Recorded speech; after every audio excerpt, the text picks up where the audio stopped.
Call me Wamp, man. You can follow me on Instagram at wamp.4k. You know what I mean? So look, man, this is a highly anticipated episode for myself. I personally know your story, and I just want to get it out there, man. So you already introduced yourself. You already know what the platform is about. You know what we focusing on. We talking about the lifestyle. We talking about the streets. We talking about the change. We talking about the ups, the downs, the struggles, the whole nine. So let's start from the beginning. Where you from? One way to the Ville, man. One way to the Ville. How old are you? 29. 29 years old. Born and raised in Richmond, right? Yeah. Okay. So tell us about Midlothian Village in the neighborhood where you come from. Tell us about how the Ville was, you know, when you was a youngin' before you dropped out the porch. What you seen? What was the Ville like? Man, like I always tell people, like, I ain't never stay out the Ville. Mm-hmm. I always stayed on the one-way 3702. Mm-hmm. Know what I mean? But, you know, we always used to go up there, like, my brother BG and all them, they used to be on the corner. We used to have to sneak up there, know what I mean? Because all the niggas on the corner, know what I mean? Right. Getting it in, you feel me? Right. But coming up, that's all the niggas seen. The streets, shit was hard. Describe some of the stuff that you seen, you know, at a young age. What's some of your earliest memories as a kid? Some of the stuff that you seen that you was like, that you could tell, like, that the atmosphere was different, that the environment was different. I know you say you stayed in the houses on the one-way, but, you know, you said y'all used to have to sneak up to the corner by the Ville, which is equivalent to, like, the projects or the apartments. Yeah. So tell people about, like, what that atmosphere, what are some of the things that you've seen at a young age? Man, everything. From plays getting high, nigga getting hit, everything. You know what I mean? It was a hellhole. How old were you at that time? What? I say, like I say, been there my whole life, so shit. Right. Around about that time, I say about 9, 10. 9 or 10 years old? So tell me about a little bit about your family structure at 9 or 10 years old. What was your household like? Was your mother around? Was your father around? Nah, well, my mom passed away when I was 7 years old. How'd she pass away? Breast cancer. Okay. Yeah, my mom passed away from breast cancer. Okay. And when my mom passed away, my grandma passed away. Well, how long? Well, when my mom passed away, my grandma had took custody of me. Okay. And you was 7 years old? Yeah. Okay. And then, like, a few years down the road, my grandma had passed away. How many years after that? Well, I'd say about 5, 6. 5 or 6 years old. Yeah, about. 5 or 6 years ago. Later, yeah. Okay, so you was about 11 or 12 years old when your grandma passed away. Yeah. So were your grandmother and your mama, were those like the primary people that was taking care of you at that particular time? No, I had my cousin Keith and my Aunt Valley. Okay. Lil Red, you know, had a big family. Okay. Like, that's who was there for me, like, my cousin Keith, Lil Red, Bags. Know what I mean? That's who took the weight. So those basically were the people that were inside of the household for you, for real? Yeah. Those like my daddy, he was in and out of prison, rest in peace. Okay. So, know what I mean? He was barely there, but when he was there, know what I mean, home, he was looking out for me. What age you remember your father getting locked up? Like, how old were you when you remember your dad, like, going to prison and stuff like that? Man, I was young, know what I mean? From about 9 and 10 to in and out for real, know what I mean? I can't even count for real, know what I mean? Do you feel like that affected you at all? Like, I know you lost your mother at a young age. It did. How was some of it did, just coming up, like, without my mom, me and my dad, know what I mean, in and out of prison and shit. And my grandmother, like, just coming up in the household in the era, know what I mean? People getting high, know what I mean? Selling drugs, just seeing it, that make a nigga want to do it, know what I mean? Just being around it, know what I mean? So you feel like turned down to. Right. Coming up in the household, seeing people getting high, your mom locked up, your dad locked up. I mean, excuse me, not your mom locked up, but your mom passing away at a young age, your dad in and out of prison. You said like it affected your mentality. So did you ever feel like at a young age, did you feel like that you was gonna be, you know, engulfed in some of the stuff that you seen? Like, do you feel like you were a product of your environment? Do you feel like? Like, at that age, I really didn't, because I was a beast on the field, know what I mean? What you used to do? Play running back. I was playing basketball too, but I was more better in football, know what I mean? 2 MVP trophies. You know what I mean? Nigga was doing good. But it's just as a nigga got older, things got hard, you feel me? Like, just asking people for stuff. You know what I mean? Like I say, father one there, so it's like, man, fuck nigga gotta go get it. Yeah. You know what I mean? Once it was taught to a nigga, so Right. it was a rap, you know what I mean? How old were you when you feel like your life made a change? You know what I'm saying? I know you talk about your upbringing and what you've seen, you know, because we know, you know, you got an older brother, BG. I know you seen him, you came up under him, you know what I'm saying, and stuff like that. So, Yeah. like, what age do you feel like your life really took a turn? I'll see. You talking like as I got older, like basically like when I jumped off the porch type when shit. you jumped off the porch. I see about 12, 13. 12, 13 years old. And like I said, like I told you, I know you personally, you know what I'm saying? We used to call you youngest at the camp because you was 12, 13 years old Yeah. in it. Yeah. You understand what I'm saying? Like, Most you was definitely. all the way in it, and you know what I'm saying? Like, you carried yourself like you was an older person, you know what I'm saying? Most definitely. You know what I'm saying? You always been solid, and it's something that I respected about you. So tell me about your time, like when you did jump off the porch, like what's some of the stuff that you was indulged in? Man, when I first started, I mean, granted and shit, I was fucking with the gas. You know, niggas started fucking with the weed, but after a while, know what I mean, that shit won't doing shit. Know what I mean? Nigga hopped on the girl, you feel me? Down the road, shit, by the time nigga hit 15, 16, got introduced to the food and shit. Then when a nigga out on up, you know, nigga had their ups and downs, but nigga was in the mix the right way. What's the first time, how old were you when you first got locked up? What? 14? You was 14 when you first got locked up? Yeah. Distribution jank. They had called me out the hood and shit. I had ran from out the Ville all the way over with. I ended up throwing this shit, they ended up fanning it. How many times you been locked up, man? Man, nigga might think I'm in the way, man. Most times nigga been up in and out that bitch, man. Real shit. It been a few times from goddamn juvenile to now, man. So 14 was the first time. Yeah.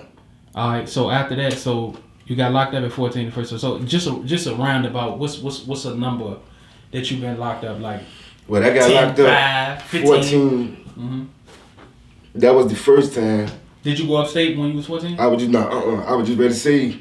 After that, goddamn. That when I went upstate, I was 16. You went upstate when you was 16. Yeah, I had to do so 18 when you got and locked 36. up, when you got locked up when you was 14, and then you got locked up, and then when you caught the case at 14, that's when you went upstate? Nah, I ended up catching another case of robbery, jank. When you was 16? Okay. Yeah, and I had to do 18 and 36 of Beaumont.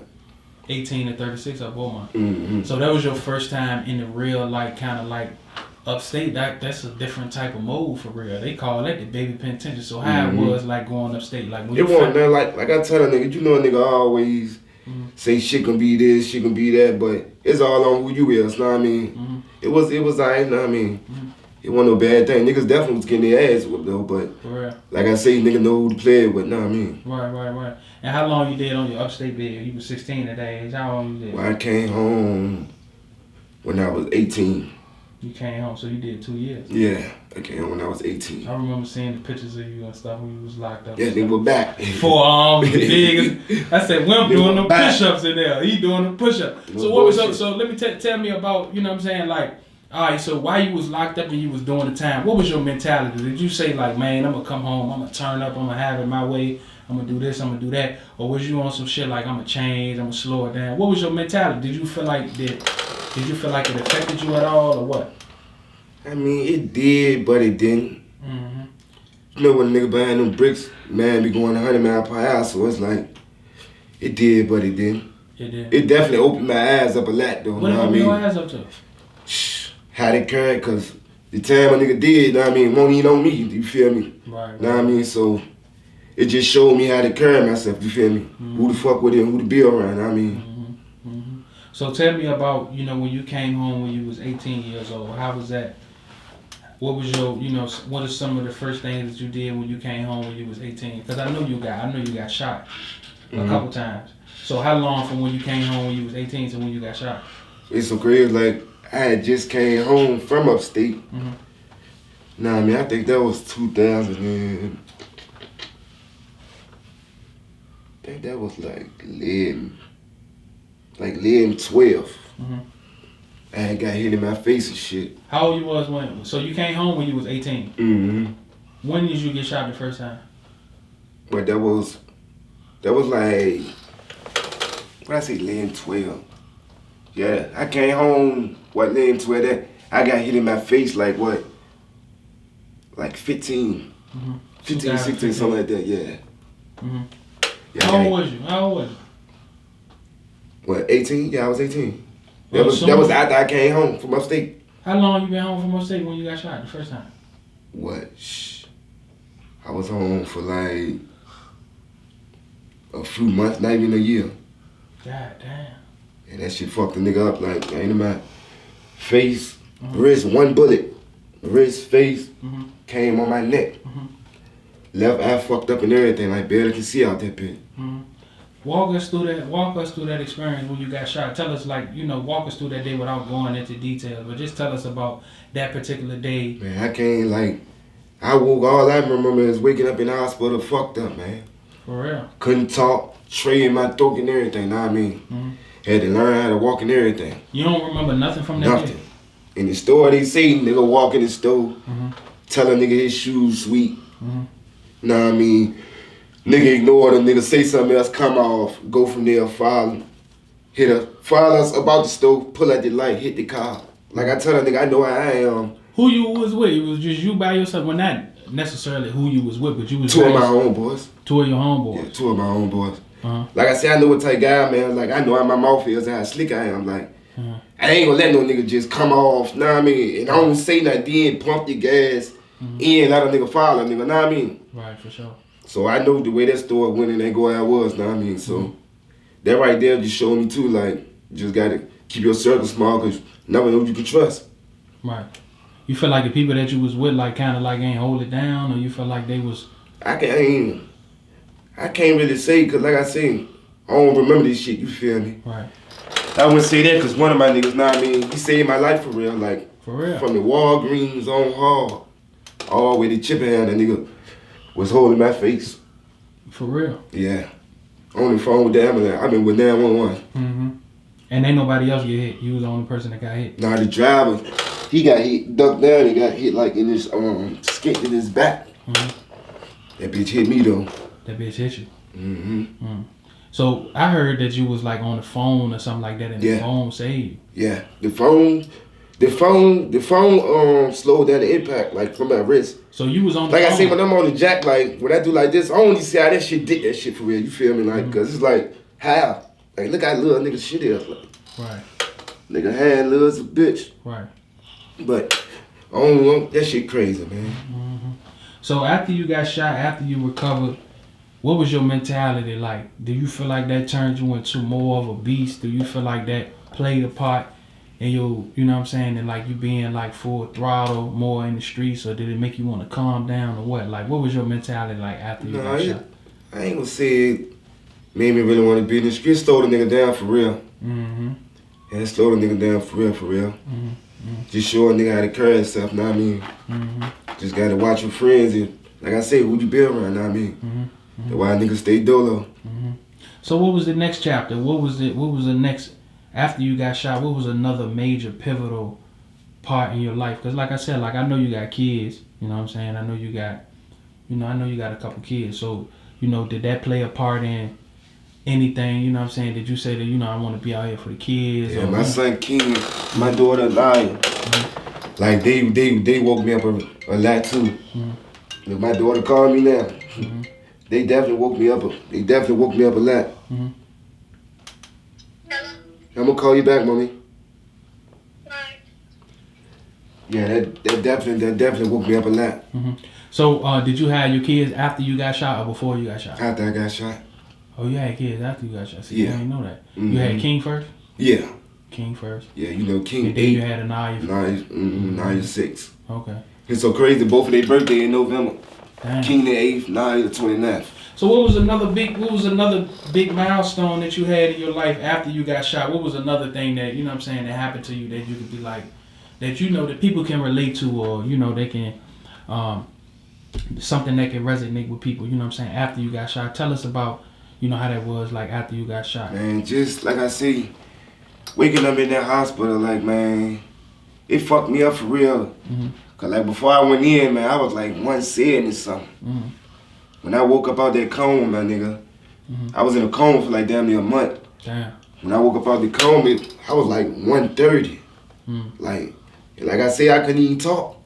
Had the tray in my throat. Had to learn how to walk. Had the goddamn tool in my dick and shit. Now I mean, like, nigga was fucked up. Like I say, that shit just opened a nigga eyes up. Now I mean, slowed me down a lot. It slowed you down a lot. Yeah. Did you get locked up anywhere in between you getting shot and you doing an RB? No, I got locked up like after that. Like after I got healed and shit, like nigga got a little better. Yeah. You caught an R case? Yeah. Okay. What was that case like? Well, which girl I had, bitch ass nigga got me and shit. Nah, I mean, whole ass nigga. I ended up goddamn getting hit in my ankle and shit. But I ain't even goddamn, you know what? Nigga kept his mouth closed, know what I mean? So they get the footage and shit. Man, they ain't tell on nigga. Being that a nigga don't supposed to have the two, they running cameras, know what I mean? I had to do 2 for that shit. You did an all 2-year stretch. Yeah. So was this the last bid that you was on just now or what? This last jump? The last jump, nah, that was the one before. Oh, that was the one. Yeah, that was the one before. The last one was the clip. Oh, okay. So you just not too long ago just coming off a bid for real. Yeah. How was your last bid? Tell us about your last bid. Man, like I tell a nigga, man, it ain't nowhere you wanna be, but it was smooth, know what I mean? Want no fuck shit, nigga ain't never come with no fuck shit, know what I mean? Nigga feet was up. On your last bid. Yeah. Did you experience any hardships? I know, you know, both of us we related. I know we lost a family member during that particular time. Man, I tell you the truth, like that 2-year, let me rephrase that. The last bid, cause the time I just came home from that one, I ain't gonna say that's a big, know what I mean? That last bid, that was the feet up, but the time I just came home from the little 5 months, like, that was really the worst. Why you say that? Like you say, like from losing cousin Twitty, from my pops, from Lil Ray and grandma, you know, like, that was like grandma too, you feel me? Like, from losing her, and my Uncle Allen, I mean, like, all that less than 5 months. How many losses? What? You lost how many people? Grandma, Twitty, my dad and Uncle, what, 4? 4 people. And this was weeks, not months, like, this weeks. Right. How long you doing that bid? 5 months. 5 months. And you lost 4 people in 5 months. How you deal with that? Couldn't deal with it. You know, a nigga dealt with it, but it was like, man, couldn't cry no more.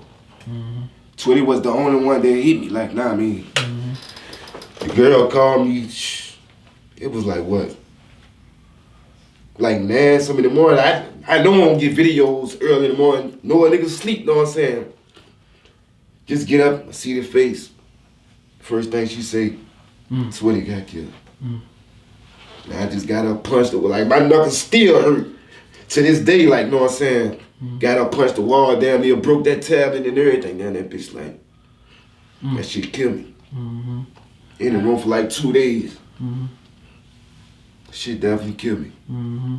You know, cuz, like, man, that was my dog, man. That was my party dog. Right, for sure. Anytime where you at, cuz, you trying to go out, you know I am. Come get me. Yeah, where is that? What's Yeah, up? come get me. What's up with it? Let's out, you know what I mean? Most definitely. He was definitely man the life of the party, man, you know what I'm saying? And like, you know, he was one of those people that, you know what I'm saying, made sure everybody was good. He ain't never really do no time or nothing like that, but Most definitely. You know, and that's one thing I see. Every time I call, you need cuz, you good, man. She send it, know what I mean? Yeah. Nigga ain't even gotta ask, he gonna send it. Yeah, for sure. For sure. He was definitely one of them ones for sure, you know what I'm saying? How long after that did you find out that your father passed away? What, like I say, the day was so so close together, like can't even remember, like, know what I mean? They was so close together. Like I said, they was weeks apart, like type shit. Like ain't no months. Talking about few days type shit, know what I mean? For sure. Nigga ain't even seeing him down that bitch now, know what I mean? That's a known fact.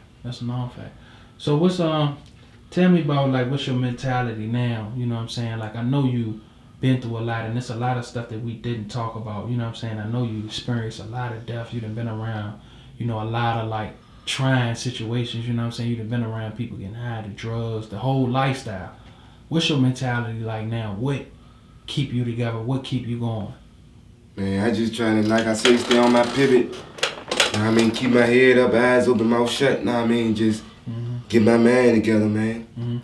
Like I say, like I'm out on bun now, so a nigga still working on the drink, so it's kind of hard to move like I want to move, you feel me? So niggas stay kind of steady now, know what I mean? Once this over, know what I mean, a nigga can move forward. Know what I mean? I want to get my own landscape. Well, I ain't no own, I'm going to get my own landscape, you know what I mean? Working on that, so man, definitely in the right place. Let me ask you something, like as far as like you been, I know you say you ain't really say how many times that you've been locked up, but do you feel like the system helped you at all to recover?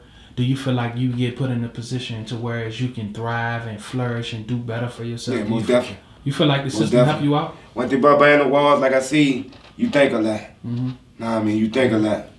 All the wrongs, all the rights, woulda, coulda, shouldas, know what I mean? All that come across the table, know what I mean? It's just when you get in there, is you gonna come back out with the same mentality you got when you was in there, know what I mean? Do you think the people help you, like the probation officers and stuff like that? You feel like they help you? Yeah, hell yeah. Hell yeah. Like I say, long as you doing good, know what I mean, they gonna get you right. Know what I mean? From getting a job, whatever, know what I mean? Like, it definitely help you out. That's how I learned from the landscaping when I came home. From doing the time and shit, I got on from one of the counselors from down there. He put me on with the one of the job where he referred me to the city. Know what I mean? I went down there and did the application. And ended up getting on with the city and shit. So the opportunity is on you. It just depends on the person or the mentality on what you want to do. Yeah. The opportunity is out there. Yeah. If you had to give advice to anybody, if you had to give advice to the 12-year-old yourself, or just give advice to anybody that was younger to you, what type of game would you give them? And what would you tell them about the streets and the lifestyle that you living with? I mean, the first thing I'd tell him, like, man, if he's, like I say, younger or whatever, like, this ain't what you want. Know what I mean? The streets ain't that. Know what I mean? When I was coming up just seeing it, I was forced, kind of. Know what I mean? I ain't gonna say forced, but forced. Know what I mean? Just seeing that, it ain't what you want. Know what I mean? Definitely what you want. Why you say it ain't what you want? Why? Because dead or in prison. That's what's going to end up happening. So you ain't see nobody win at this game at all? Nah, ain't no winning. Ain't no winning. You stay in that game, you can win. Know what I mean? You get older, get your own shit, get your shit together, get your biz, know what I mean? But there's a time you got to give it up. What you think about your big brother, man? Who, Jizzle? Yeah, D Jizzle. Man, he still call home like I'm still saying. He still call home like I'm still a kid, man. What you think he'll say about it? What you think he'll say about the streets? Do you think it's a winning game or what? What do you think he'll say? He, like, when I talk to him now, like, he definitely got a different mindset. For sure. Know what I mean? Cause then, like, now he getting trying to fuck with the clothes. Like, working on his own little clothes label. I seen I think it's called Standing on Business. Yeah, yup. I seen he followed me. He had told me he want me to like broadcast your thing, put it on Instagram, Facebook type shit, know what I mean? Right. And put the clothes on, take pictures and shit. Right, that's a fact. And you know, for me and you, we ain't never really seen nobody really live it like he really lived it for real. You know, he lived it to the fullest. Yeah. And if he say that, you know what I'm saying? Like I tell a nigga, man, niggas use that BG name, man. My brother was the original, man. Right. Before niggas started using that name, man. Right, for sure. He was the first one that I ever known that had a name like that. And he was really, you know, living how he was living. And, you know, even despite him, you know, doing time and, you know, being locked up for a substantial amount of time, he really, you know what I'm saying, even he's talking about trying to switch it up just a little bit. Yeah, most definitely. For sure. He's still cutting up, though. Yeah, for sure. He didn't calm down, but he's still cutting up. Yeah, he's still cutting up, for sure. Miss him, though, man. That man been gone since 04. 2004. It's 23. 2023. That's crazy. That's almost 20 years. But it's so crazy, man. Every time he call, it's never a dog moment. Right. Like he never call home saying he ain't miss a beat. Right. That's what I love about him. Like, nah, I mean. Right. We love me. Nigga get in the argument, that be the only dog moment, but he don't call home on that sad shit. Every time he call, he hype. Nah, I mean. Right. He ain't good spirits. Yeah. He definitely in good spirits.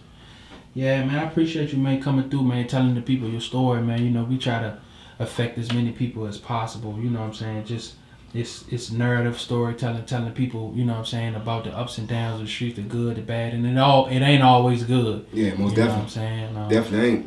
But you know, if we can change a person's life and just let them know about the road that we done been around and how it's no future in this life. You understand what I'm saying? The streets ain't it, man. It ain't it, you know what I'm saying? It's only one way out, dead or jail, man. It's one way in and it's one way out. You understand what I'm saying? And you know, like my last guest talked about, you know, time is one of your most precious assets. You know what I'm saying? You can't get your time back. You get people that time, you can't give it back. Yeah. And I feel like that's one of the things that the young guys out there really don't realize. Because when I was young, I ain't really think about consequences. Yeah. You understand what I'm saying? Like, I ain't really think about it. You just get up and go. You just get up and go. You just do what it is that you do. You know what I'm saying? Like, you don't really think about, like, man, I can really be in here 25 years. Do you really know what 25 years in jail is like? Most definitely. You know, everything that you love to do, you ain't going to be able to do it. You might want to get up and go get ice cream. You can't do it. You might want to lay next to your lady. You can't do it. It ain't no, it's none of that. You understand what I'm saying? And can you do that for 25 years? And a lot of guys don't understand the consequences of what really come with this. And once you give the people the time,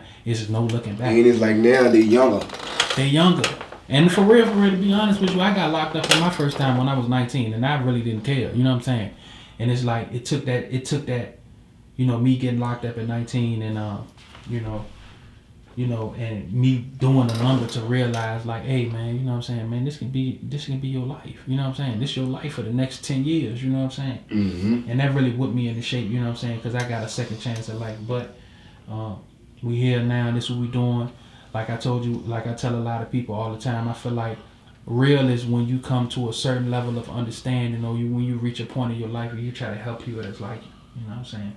So that's why I created this platform for people to share their story. You understand what I'm saying? Because I feel like people like us, you know, we overlook, we overstep. Yeah. Opportunities don't come for us, and we never really heard. So that's what this is about, being heard. Yeah. You know what I'm saying? So I really appreciate you coming out, supporting. You know, I got all my people on here. You know what's going on, man. This Wamp, man. This Pod Talk.